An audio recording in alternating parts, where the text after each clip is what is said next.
A Bíblia diz que nós precisamos honrar a aliança que fizemos com a nossa esposa, com o seu marido, até o dia da morte. Mas se o teu esposo não resistiu, a tua esposa não resistiu e quebrou a aliança, o que você deve fazer? Você precisa buscar a Deus e ter paciência, né? Isso é certo, experiência.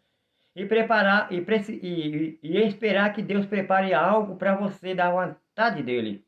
Não se precipitar, mas o importante é que você é um inocente, você não tem nenhuma culpa de alguém que praticou o adultério, a traição contra você. Você tem o direito sim de ter outra nova companheira ou outro companheiro, porque você foi abandonado por alguém que estava do teu lado, a aliança foi quebrada. Então, meu amado, minha amada, vejamos que nós, como cristãos, não estamos livres, porque se tivéssemos livre, não estava acontecendo em todos os lugares com pessoas cristãos que procuram se defender e acaba caindo na emboscada. Você precisa perseverar em oração, respeitar o seu casamento, a sua vida conjugal, mas você não está livre disso. Faça a sua parte, obedeça a Deus, cumpra o seu dever, honra a tua esposa, honra o teu esposo. Mas se algo ao contrário aconteceu com você, você não terá nenhuma culpa de pagar o preço daquele que vai pagar o preço pelo adultério. O que a gente vê nas escrituras sagradas, pelo menos eu tenho ouvido, é que quem comete o adultério tem um preço a pagar. Ele tem consequências, vejo nas escrituras sagradas, que pode causar até mesmo a morte. É isso que eu vejo nas escrituras sagradas. Não vejo nenhuma condenação para quem já aceitou o Filho de Deus, para quem já obedece e reconhece que é um pecador, ou mesmo que tenha afastado, mas que voltou aos pés de Cristo, reconciliando.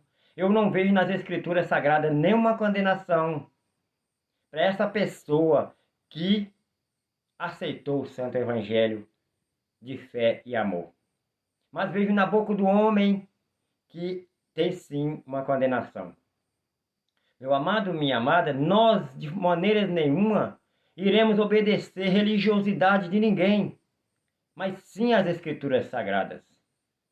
Nós de maneira nenhuma possamos atender à voz de alguém, mas sim à voz das escrituras sagradas. Alguém disse que para o cônjuge se casar novamente, precisa que o outro do outro lado morra. Meu amado, minha amada, eu não vejo isso nas escrituras sagradas. Eu vejo que você e eu, todos nós, temos que orar. Temos que pedir a Deus pelo seu cônjuge, pela sua companheira que te abandonou, pelo seu marido que te abandonou. Eu vejo isso, que você precisa orar e pedir a Deus vida para aquela pessoa e arrependimento. Porque eu tenho visto também através de internet, através de rede social, que muitos têm matado a sua companheira, têm matado o seu companheiro, para poder casar novamente. Isto é uma injustiça perante os olhos de Deus. E também tem desejado que a sua esposa morra, ou que o seu esposo morra, para que case novamente. Eu reconheço e entendo que mais pecado terá essa pessoa que faça isso do que ter uma nova núpcia de casamento. Então, meu amado, minha amada, o próprio Jesus, ele deu a saída para você, que você precisa sim de uma pessoa. Se for para você viver na prática do adultério, das más intenções, viver uma vida de pecado, é melhor que você se case. É melhor que você tenha a sua companheira, assim disse a Bíblia.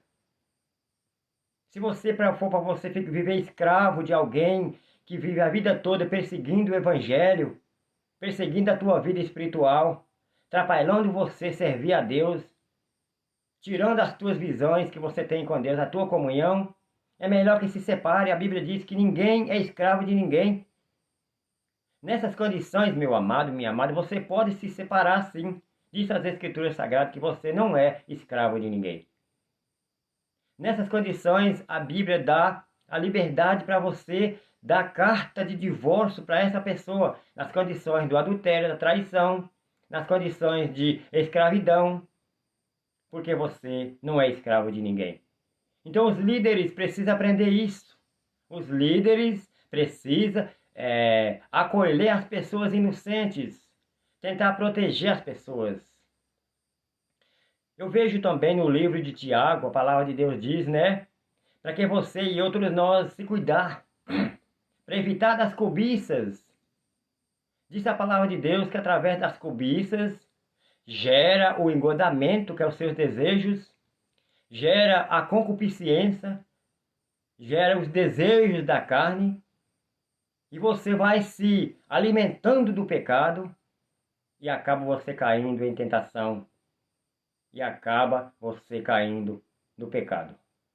Através das suas más intenções, no livro de Tiago, capítulo 1, versículo 14 em diante, vou até dar uma procuradinha aqui para a gente ler, para não dizer que a gente está deixando dúvida aos corações das pessoas. Quero deixar bem claro aqui, dentro da palavra de Deus, no livro de Tiago, capítulo 1, e versículo 3, diz assim: ninguém sendo tentado diga de Deus, sou tentado, porque Deus não pode ser tentado pelo mal, e a ninguém tenta. Mas cada um é tentado quando atraído e engodado pela sua própria concupiscência. Se você, meu amado, minha amada, tem más intenções, pecado oculto, escondido, é o mesmo adultério do que você abandonar a sua esposa e o seu esposo e cometer adultério. Biblicamente dizendo, para Deus é o mesmo pecado, não tem nenhuma diferença se você praticou ou se você teve más intenções. Versículo 15. Depois, havendo a concupiscência concebida, depois que você começa a se alimentar do pecado, né? Dá à luz o pecado e o pecado gera a morte. O pecado é consumado e gera a morte. Isso eu estou lendo em Tiago, capítulo 1, 13, 14 em diante. Então, meu amado, você e eu, nós precisamos se alimentar do Espírito Santo de Deus. Não da concupiscência do pecado que vem nos oferecer através de más intenções. É o mesmo adultério, segundo diz as Escrituras Sagradas. Alguém está no pecado e Deus somente que está vendo. Muitas vezes eu e você, nós não estamos vendo pela prática, mas o Senhor está olhando para você dizendo, você está em adultério. Porque você está tendo más intenções com a mulher do próximo, com o marido do próximo, ou quem sabe com aquele jovem ou com aquela jovem, que você tanto desejou. Versículo 16. Não erreis, meus amados irmãos. Toda boa dádiva, todo dom perfeito vem do alto, descendo do Pai das luzes, em quem não há mudança nem sombra de variação. Então, meu amado, não erremos, diz a Bíblia Sagrada. Toda a boa dádiva, todo o teu presente que você recebe, que você dá, o dom que você recebe, vem da perfeição de Deus do alto. Nós não se escapamos dos nossos pecados por passar por bons, mas por as orientações do Espírito Santo de Deus que te guia. É Ele que te guarda, é Ele que te proteja, é Ele que te perdoa, é Ele que te avisa, é Ele que te orienta. É Ele que te dá o reconhecimento para você se arrepender.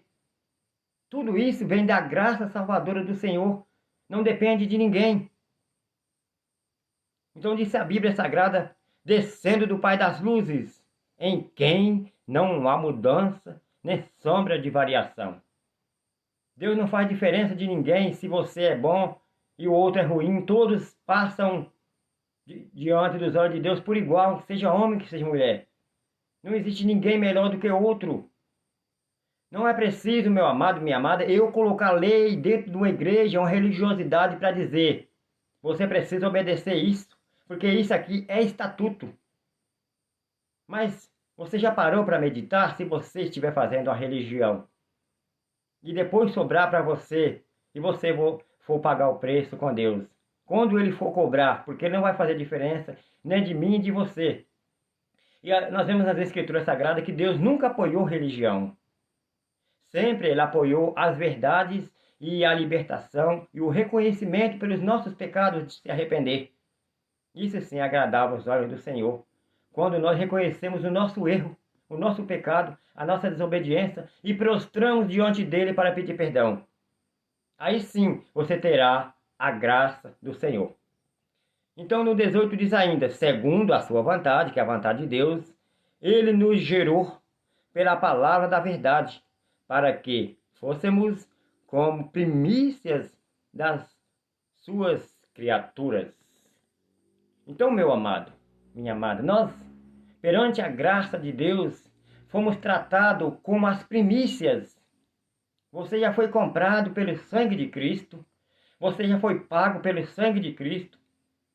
Você não tem direito mais de ir para a perdição, porque você já se entregou a sua vida para o Senhor. Você já depositou a sua confiança, a sua vida, totalmente nos braços do Senhor. Então não terá nenhuma condenação para você. Nós vemos isso no livro de Romanos, capítulo, se eu não me engano, capítulo 8. Nenhuma condenação há para os que estão em Cristo Jesus, que não andam segundo a carne, mas que andam segundo o Espírito. Então, meu amado, minha amada, você e eu, nenhum de nós teremos ou temos condições de condenar ninguém. Nós estamos perante os olhos do Deus Criador. É Ele que nos faz nova criatura. É Ele quem nos transforma, é Ele que nos dá conhecimento, é Ele que nos dá sabedoria. Então, se você acha que, como eu ouvi uma certa vez um pastor dizendo, né, que o crente que tornar a casar novamente, que ele está em adultério e ele não entra no céu porque o adultério não tem nenhum perdão, porque no Apocalipse disse, né, que não entra no céu os adúlteros, os feiticeiros, os idólatras, algo semelhante a isso. Tem uma lista de pessoas lá que a Bíblia diz que não entra no céu. Então ele disse que alguém que casar novamente está em adultério. E eu pergunto, se eu chegasse de encontrar esse pastor, eu ia perguntar para ele, eu ia falar para ele: meu amigo, e você, se você cair nessa situação, você vai viver o resto da sua vida sem casar novamente? Será que você garante? Tem certeza disso? Se você ficar com filho para você criar, como que você sai para você trabalhar? Quem vai cuidar dos seus filhos?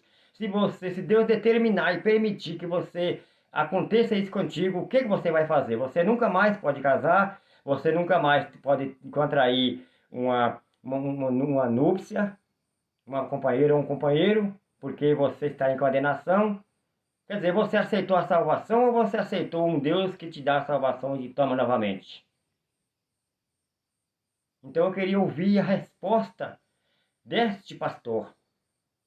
O que ele ia dizer, qual a decisão que ele ia tomar a esse respeito, porque ninguém está escape disso. A Bíblia não condena, a Bíblia deixa abertamente a entrada e a saída para você, mas na boca dos homens, todos, por falta de conhecimento, não têm esse esclarecimento para se discernir. Então eu entendo, reconheço na Bíblia Sagrada que a Bíblia está dizendo para aqueles que não conhecem a Deus, os feiticeiros, os idólatras, todos aqueles que amam e